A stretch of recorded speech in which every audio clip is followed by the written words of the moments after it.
Hey, I'm your host, Mari Wagner, and you're listening to the Ever Be podcast, where faith meets lifestyle. I'm so excited you're here. Whether you're a new listener or a longtime follower, I know there's something here for you. Pull up a chair and listen in for insightful, real-life conversations and actionable steps on how to claim the full life God created you for. If you're a woman desiring to live a Christ-centered life in today's modern world, then this is for you.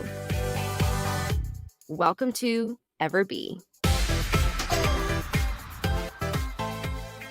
Hey friends, welcome back to Ever Be. I am coming to you from Dallas today. I'm here for the week with my new West Coast Catholic team. We have a few new employees that we're training, and for training week, I have to present a lot and do a lot of talking. And so I sort of feel like my voice is a little bit raspy, and I might lose it today. I hope I don't, because it's only day 2 and I have to be talking and presenting all the way through Friday, and it's literally only Tuesday right now. So if you want to say a little prayer for me, that'd be great. But also, hopefully my mic will pick up my voice because I can't talk too loudly, and I hope it's not too raspy. So just a little fair warning there, but we are chatting about engagement season today. So if you are preparing for marriage, engaged, maybe you're going to be engaged soon, this episode is going to be for you. We're going to be unpacking what it really looks like to be in an engagement season as a Catholic and Christian woman, the ups and downs, everything in between. I'm going to be sharing some of my personal experience in my season of engagement, and then just some tips and thoughts that I have about how you can best prepare and really just live this season well with the Lord. Because the truth is that this season can be filled with so much joy and excitement and celebration, but also there's going to be some hardship, there's going to be some challenges, and the unexpected might happen. And I'm just going to say that right out from the beginning. There's no one way that engagement is going to go. It's going to look very different for different people. For some people, it might be exactly what you expected, but to be honest, I don't have a single friend who has experienced that yet. So it also might not be what you expect in some ways. But like I said, there's going to be both joys and challenges, and we're going to dive into all of that today. And I hope that you can walk away after this episode feeling like you can fully embrace this season and prepare for a Christ-centered marriage. So let's dive in. Engagement is a sacred time, truly. It's more than just planning a wedding, even though that's what I feel like the culture really focuses on today. And what it's really easy to fall into is the Pinterest board, the guest list, all the arrangements for the reception. And don't get me wrong, it's a really big part of engagement. And if you're having a big wedding, it does require a lot of time and preparation. And so do give it the due time that is needed. But there's so much more that we need to talk about and pay attention to during this season.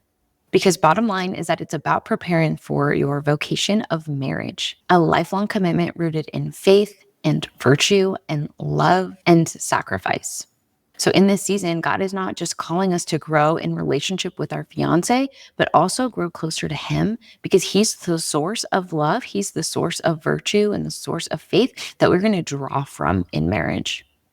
And I just want to encourage you to embrace the season of engagement. And I say embrace because, like I said earlier, there's a lot that's going to happen. And I want you to let go of the urge of rushing through the messy parts and just focusing on the pretty parts.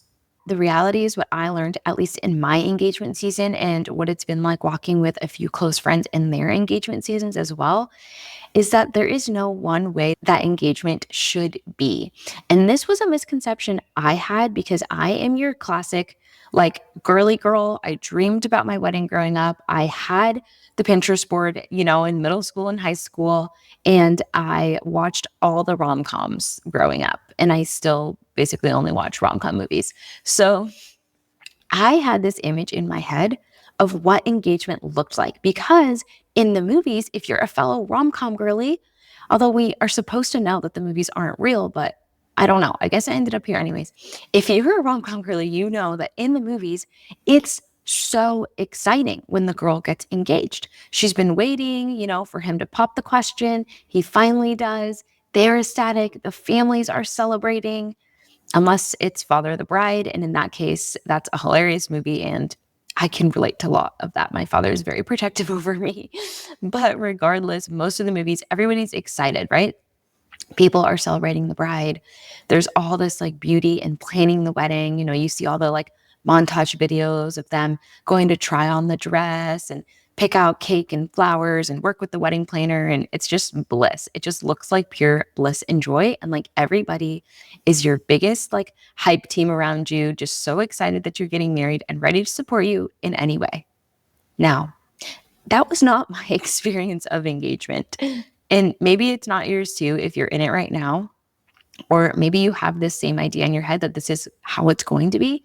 And I just want to prepare you. I just want to share with you the reality of what it is so that you have just more knowledge going into it.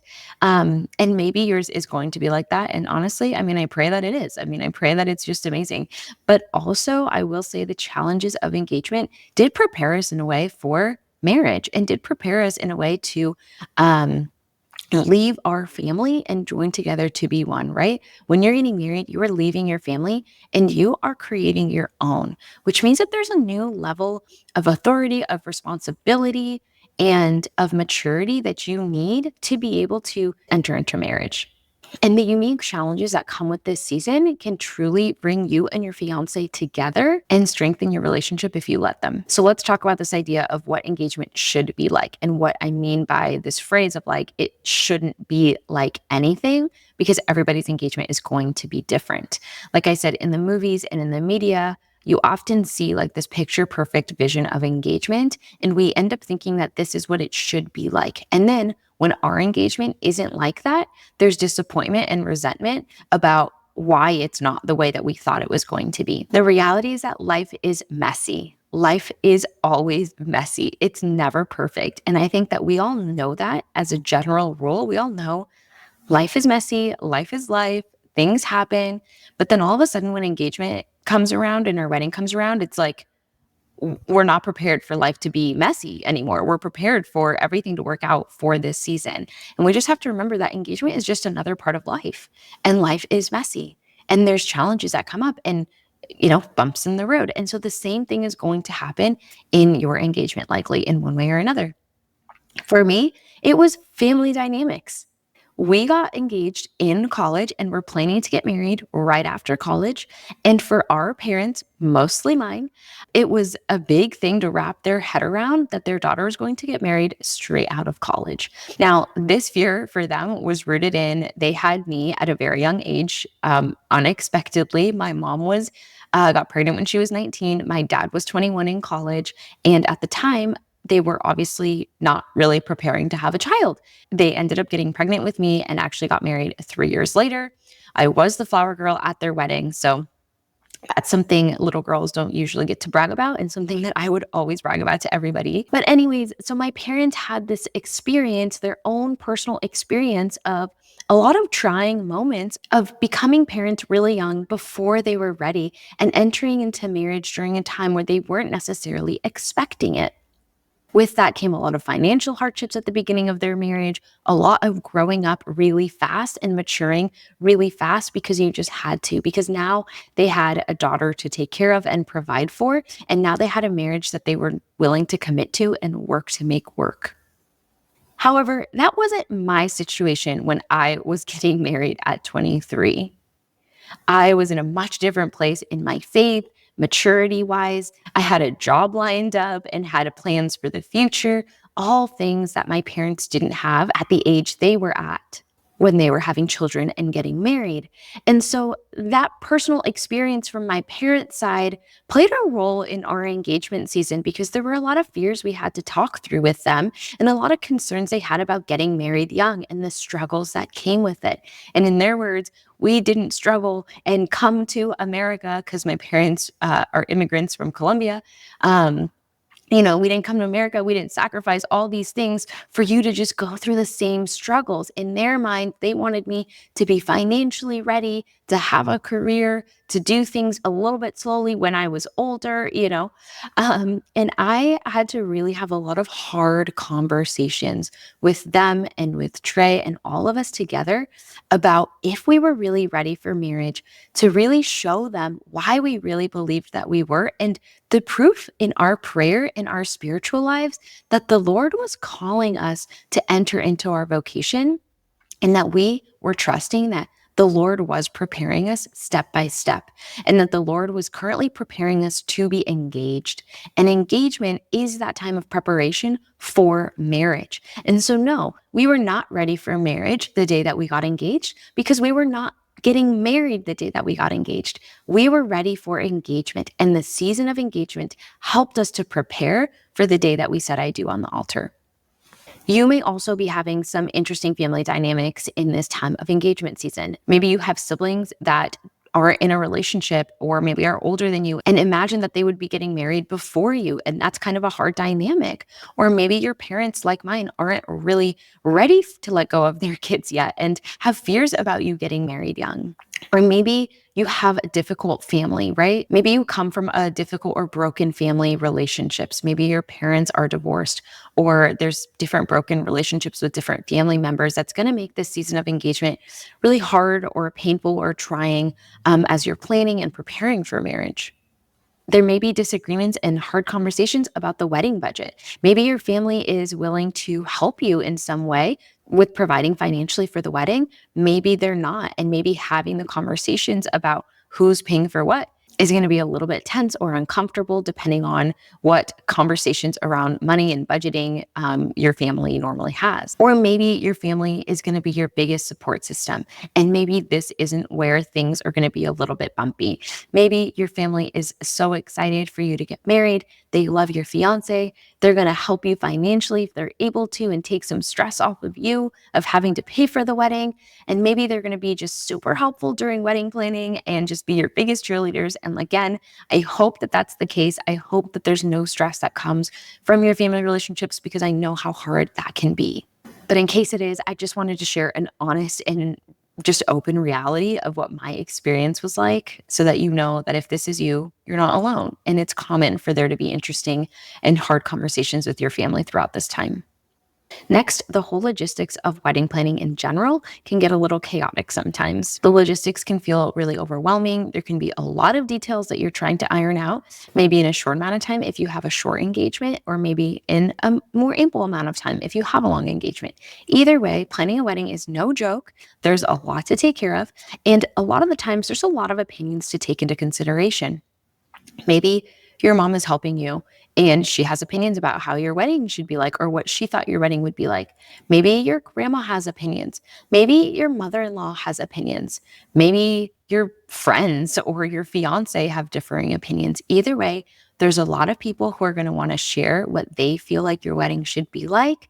And in the end, I want to remind you that it's your wedding and you get to invite whoever's opinion you value and you feel will be most helpful to you in making decisions for wedding planning. The personal take that I took was to allow my mom and my mother-in-law to help guide me throughout the wedding planning process. And ultimately, I wanted to have that final say on different preferences that I had. But I was really open and welcome to my mother-in-law and my mom's advice and guidance during wedding planning. One, because we were very fortunate to have our parents support us financially for the entire wedding. And so both of our parents just split the cost of the wedding evenly. And Trey and I felt like we wanted to respect that gift they were giving us of paying for the wedding and allowing them to have a little bit of a say on what they wanted the food to be like or what they thought of the reception or who was going to be on the guest list and how big the guest list was going to be. Because in the end, they were throwing a party for their children and celebrating their marriage. Now, they also wanted to respect our decision and our desires because they knew this was a celebration for our marriage and for our wedding. And so there was a lot of mutual respect there in planning the wedding together. And ultimately, I did feel like they allowed me to have the final say on different preferences because they wanted it to be my dream wedding. And I will say this, a lot of the times the bride is the one that has more particular desires and dreams of their wedding. Do include your fiance though. I made sure to go through things with Trey and to include him in the wedding process and choosing different things. And it was funny to see what were the things that he was more particular about, what were the things that he didn't care much about. And in the end, he also was very easygoing and was like, if you really want something, I want you to have it. I'm not going to be as picky. So that's just a note to keep your fiance included. I think he should be a part of it. And I think that he should have a say and that you guys should discuss a lot of things together. And it shouldn't just be you picking everything. By you, I'm just assuming you're a woman listening because most of my listeners are women. So as the bride to be, you should have a lot of say, but I think it's also really important to help your fiance be a part of it and be involved and have a say in a few things because in the end, it's also his wedding day. Now, there might be a lot of challenges that come with planning the wedding, like I said, and a lot of stress. And I want you to just know that it's okay to delegate tasks and delegate responsibility. You may feel like you want to do it all yourself. And honestly, I'm just going to tell you straight up, you don't want to do it all yourself. You definitely want to split the work with other people. And the best way to do this is if you have a vision for something, maybe make a Pinterest board for that certain thing or write it down or describe it and then hand that point person the vision, right? If your sister is going to help you with the flowers, maybe you want to hand that off and you're like, hey, sis, here are the pictures of flowers that I have really loved. Here's the vibe that I want. If you have a budget, hand over the budget and then be like, go, find different florists, get price points, come back to me with them. We'll talk about if it fits in the budget, if it's worth it or not, and then talk to the florist, give them my vision and see if it's possible for them to do it. And then we'll go from there. Something like that, something where you can delegate a task, but you can still hand over their vision. They can kind of do more of the admin work and then come back to you with some options for you to make the final decision is really, really helpful. Finally, another challenge I want to address is the topic of chastity. Engagement brings you even closer to your fiance and strengthens your connection, your love, your relationship so much that practicing chastity gets really hard.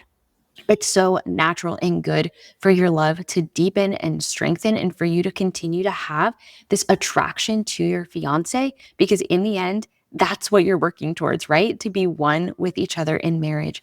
And it gets really hard to continue to practice chastity because you have found the one, right? You found the person, you know who you're going to marry. Hopefully you've been saving yourself for marriage and practicing chastity. And now you know he's going to be your husband. And so it's really easy to be like, well, I know this man's going to be my husband, so we're just going to give in because eventually we're going to be married. And I really, really urge you to not do that, to continue to practice chastity, to continue to strengthen each other and be a support for each other when one maybe is struggling or having a weaker moment, to be the one that encourages each other and says, no, we're not going to do this. We are going to draw a boundary. We are going to cool off. We are preparing for marriage, and the Lord wants to strengthen our virtue and our will in this way, and it's going to bring us closer in the long run. And I promise you, an outpouring of graces is going to come on your wedding day if you've really practiced chastity throughout your engagement season. The Lord absolutely will reward your sacrifice and your waiting. So you need to continue building self-discipline and boundaries in your relationship so that you both are committed to chastity. Lean on prayer and pray for the grace to be strong in this area and have open communication with each other of where you're struggling or where you're being tempted or what boundaries need to change in order to help you guys stay chaste. Different things I recommend is don't be in each other's bedrooms with the door closed. If you want to be in each other's bedrooms, make sure that there are people home and the door is open.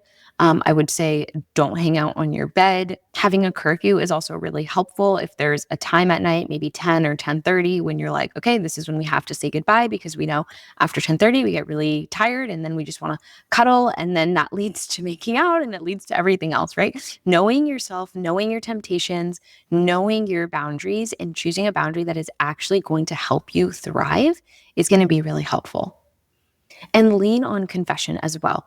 Like I said, this time of engagement is not perfect. You're likely not going to be perfect in chastity, and that's okay because when we sin, we have the beautiful opportunity to go to confession and receive the redemption of the Lord and the forgiveness and absolution of the Lord. And so continue to go back to confession and encourage each other to seek that sacrament if you are needing it in this time. But don't use it as a crutch. Don't just use it as something that you can fall back on so that you can, cross the line and go too far and then just be like, it's fine, we can go to confession. That's not true love. True love won't send you to the confessional, you guys, okay? I know it's really hard to wait, but I want to encourage you to continue rooting for each other to get to heaven, to continue pushing each other and encouraging each other to be holy and to welcome the Lord into your relationship and allow Him to take first priority.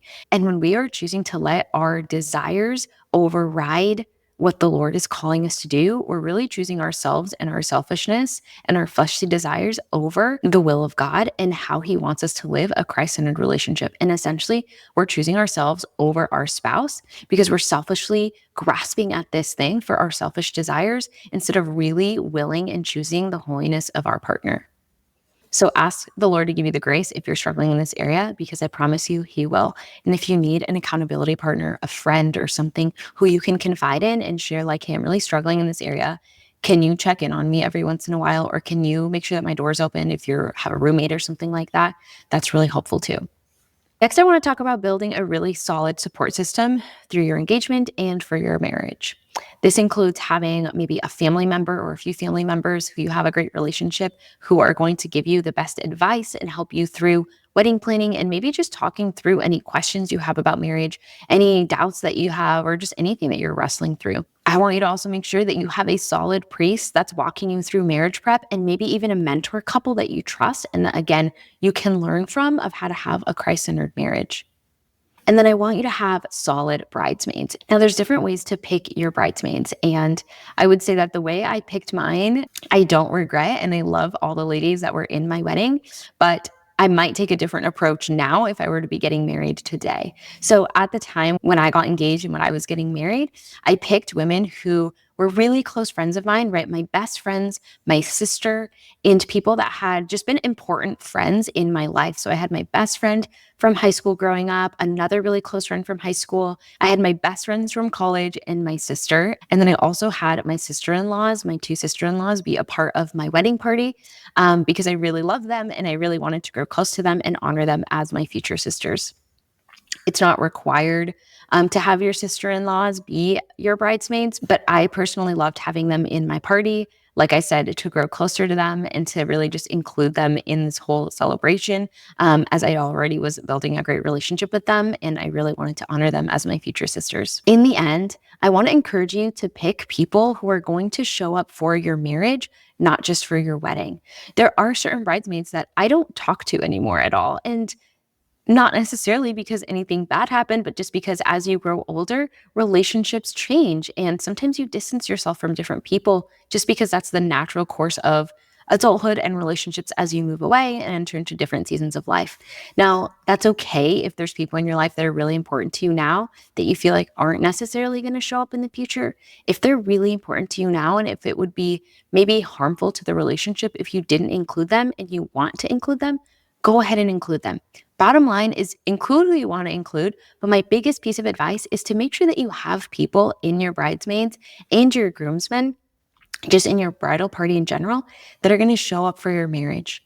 Women that are faithful and rooted in Christ and going to give you the best advice for a Christ-centered marriage when you come to them in the middle of marriage and you're like, I don't know how to handle this, or I'm struggling with this, or can you point me to the truth of the Lord in this situation? People that you want to make sure that you have people like that in your bridal party, because marriage, although beautiful, we all know comes with its own hardships and challenges, and it is very stretching. And sometimes it's very helpful to have people that are faithful and rooted in the Lord in your corner that will help you show you what the truth is and what the Lord says as you work through different things in marriage. And let's remember that you're preparing for the marriage, right? You're not just preparing for the wedding. And so this is why I want you to have a super solid priest for wedding prep and marriage prep. And I know that this can sometimes be hard. I have heard a lot of varying opinions and comments and reviews on different dioceses marriage prep programs. And so unfortunately, there is not like across the board a consistent way that Catholic couples at least are getting prepared for marriage throughout the country and probably throughout the world. And so if the prep programs around you, you feel like aren't really great, or really solid, I encourage you to find supplemental content that you guys can work through on your own. So we had a really unique marriage prep situation when we were engaged, because we got engaged December of 2019. And then a few months later, it was 2020 and the world shut down. And so we met with our priest for for marriage prep, I think twice. And then the world shut down. And then he just gave us a link to the series we were working on. And he was like, go ahead, you got it. And we basically did our own marriage prep all by ourselves. The series that we worked through was the Formed Marriage Prep series, which is called Beloved. I believe. I know that there's like another few words that go after it, like finding happiness in your marriage or something like that, or building a happy marriage. But it's called Beloved, and it's found in the Formed platform. And those were the videos that our priest was going to go through us for marriage prep.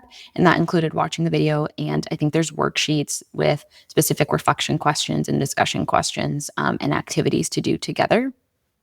We went through that one, and there was a lot of good discussions that came from that. However, we also were recommended another program by Dynamic Catholic called Better Together, which I really, really loved. We only did about half of it because we had already done marriage prep and then we got carried away with other things. But I really encourage that one. I think from what I remember, the videos that we watched and the workbook that comes with it was a lot more dynamic and a lot more relatable and easily digestible, and also had really good conversations that it brought up in Trey and I during our engagement season. So again, I encourage you, if the marriage prep program in your diocese isn't great, if the engagement retreat that you have to go on isn't great, please find supplemental material to have those conversations. So many important conversations are needed to be had during the engagement season. And if you're not having them, it's going to make the first few years of marriage harder, because things are going to come up that you weren't prepared for or that you feel blindsided by. And it's really, really good to have these conversations during the engagement season. It strengthens your relationship so much, and it just establishes a deeper foundation of trust and openness with each other.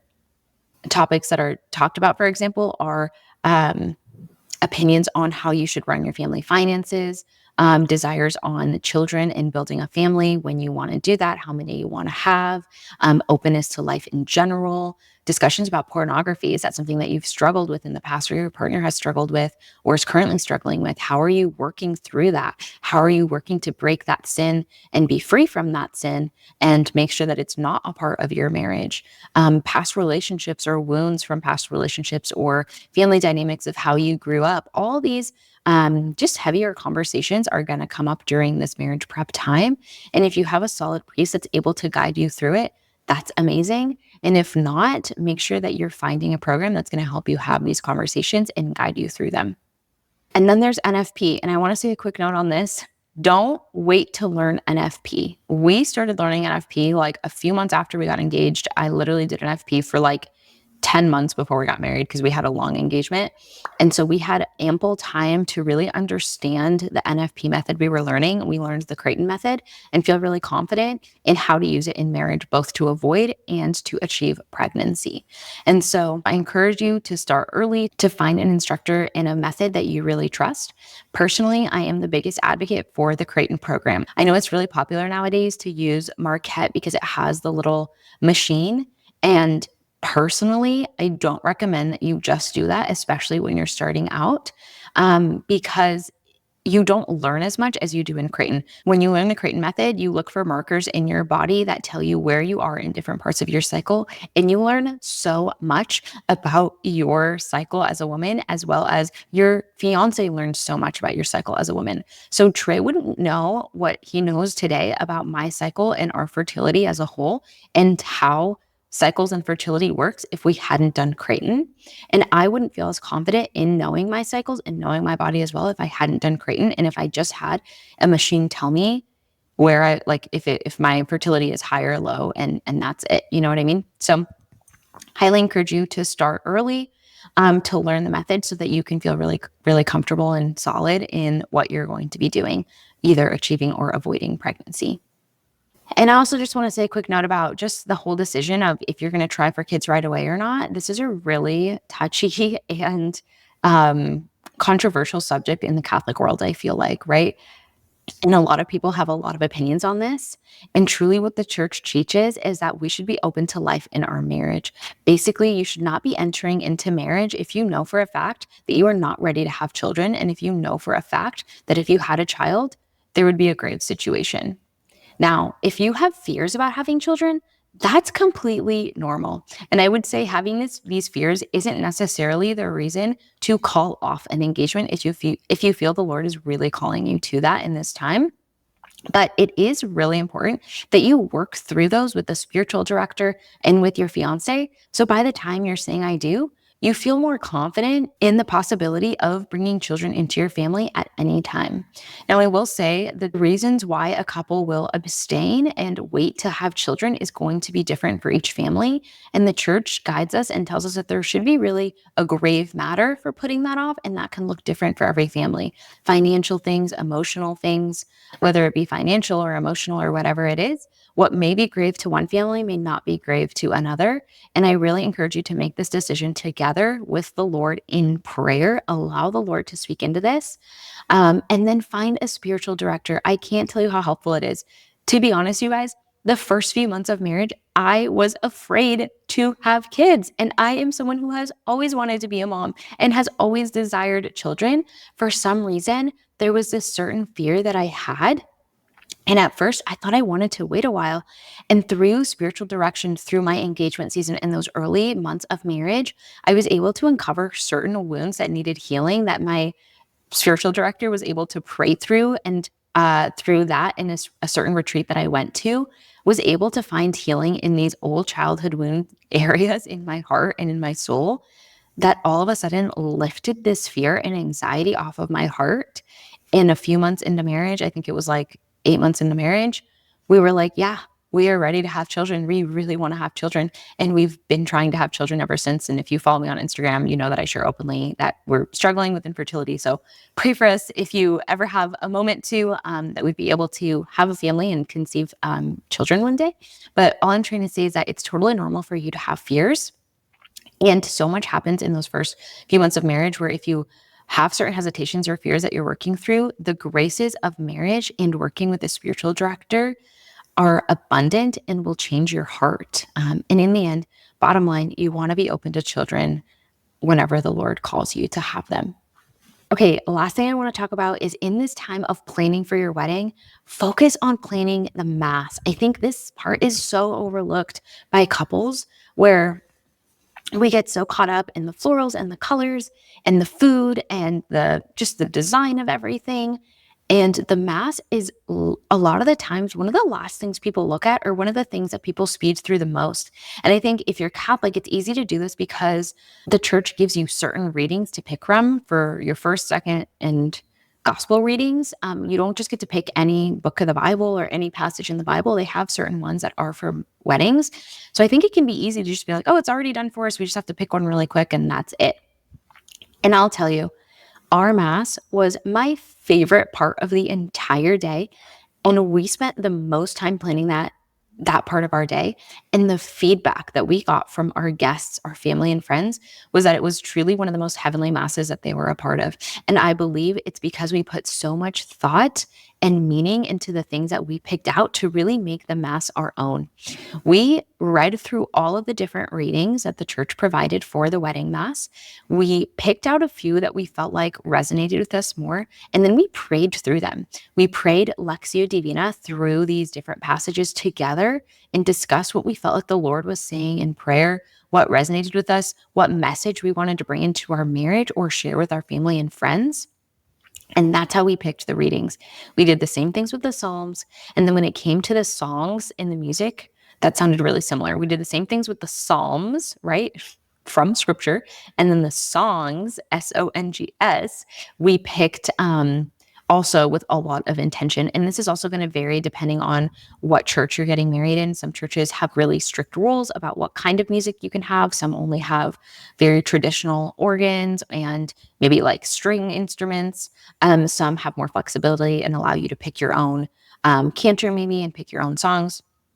Luckily, we had a lot of flexibility in the parish we were getting married in, and we chose some of our favorite praise and worship songs to be throughout our mass. And it just brought this beautiful element of like charismaticness that we love in our faith into the Mass with a very traditional way of doing Mass and a really traditional homily. It just kind of blended all these parts of our faith that we love, and it allowed the Mass to be really reverent and beautiful, as well as allowing us through the songs to have a space for more of that free praise and worship that we all really love.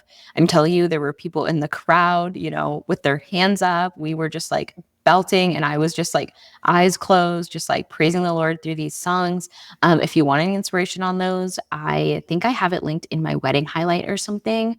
I'll link it in the show notes too. I have a Spotify playlist with all the songs we used in our wedding Mass, and the name of the playlist is the date of our wedding, 03/13/21. So I'll link it in the show notes if you want any inspo, because I'm really biased, but I love the songs we picked for our wedding Mass, and I listen to them all the time in prayer, and they just bring me back. So be really intentional about planning your wedding Mass. It makes all the difference. It's the most important part of your day, so don't leave it till the end. Whew, that was a lot. And I'm sure there's so much more we could talk about, but I don't want to overwhelm you. And these were just the most important points that I felt like were necessary to talk about for preparing to have a God-centered marriage and to have a peaceful and just really embrace your season of engagement with whatever it comes with. And in the end, what I want to leave you with is that the engagement season is so much more than just planning a wedding. It's time to prepare for a holy and lifelong commitment and your vocation, which essentially is the path the Lord has paved for you to get to heaven and be with Him forever. And every challenge you face now is an opportunity for you to strengthen your marriage, for you to grow in your faith and grow in intimacy with the Lord and surrender with the Lord. There is so much about this process that's going to call you to surrender, and that is a good thing. It helps you grow and rely on the Lord, which we need to more and more, in which you'll find you're going to need to do in marriage. So if you're in this season, I want to encourage you to stay grounded in prayer. Don't neglect your prayer life. Make sure you're having time with the Lord every single day so that you actually have the space to hear Him as He guides you through this process. And lean on the support of your loved ones. If you have maybe your mom that you're really close with, a best friend who's really going to support you through this, and your fiance, you're going to need those people that are going to help keep your head straight on and help you with wedding planning and just be a sounding board as you work through any emotions and anything that happens throughout your engagement season. Embrace the messy, the imperfect, and just let this time be one where you can grow close to your fiance and really strengthen your trust and your relationship with each other. Thanks for joining me today, you guys. I really hope that it was helpful, and know that I'm praying for you as you prepare for your vocation. If you have a friend who is engaged, please send this over to her. I'm always wanting to welcome new people into our community, so it's so helpful to me when you give me a 5-star rating or share an episode with a friend that you feel like would really resonate from it, or share on Instagram at Everbee so that we can reach more people and help them live Christ-centered lives. If you have any more questions about your engagement, I'm happy to provide any insight that I can. Again, I am not the end-all be-all, but I do have some experience in my own engagement, in walking with a few other friends, and I just love supporting women in this season. So if this is you and you feel like you still have some questions, drop me a DM on my Instagram at mari.c.wagner. I try to get to as many DMs as possible, and if I don't have time to type out a huge long thing, I'll usually just send you a voice message with some of my thoughts and prayers for you. So feel free to do that as well. But all in all, I'm praying for you, and I hope that you have a wonderful engagement season and a wonderful day. Bye, you guys. See you next week.